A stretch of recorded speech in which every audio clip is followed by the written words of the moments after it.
हाम्रो यो final game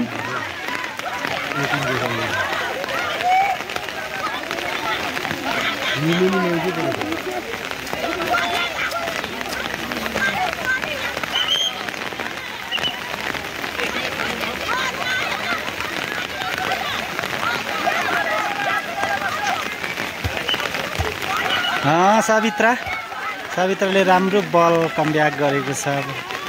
यहाँनिर एकदमै लुङ्गी गेम भइरहेछ।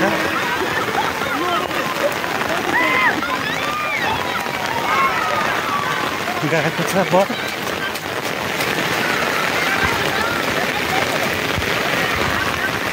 राम्रो छ।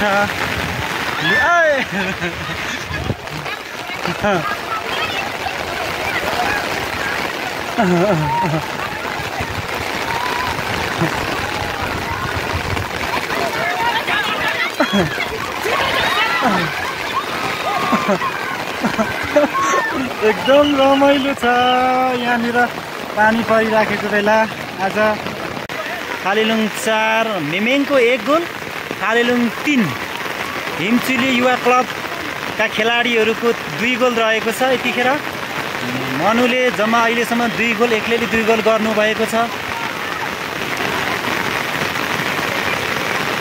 पानीले धेरै डिस्टर्ब गरिरहेको छ यतिखेर भन्ने हो भने।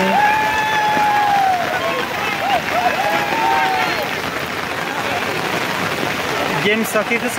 3 नम्बरले गेम जितिसकेको छ यतिखेर। कसरी खेल्नु नि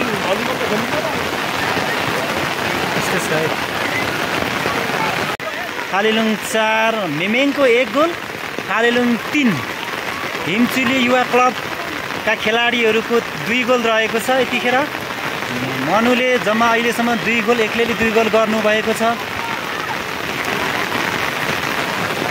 गेम सकेको छ। 3 नम्बरले गेम जितिसकेको छ यतिखेर।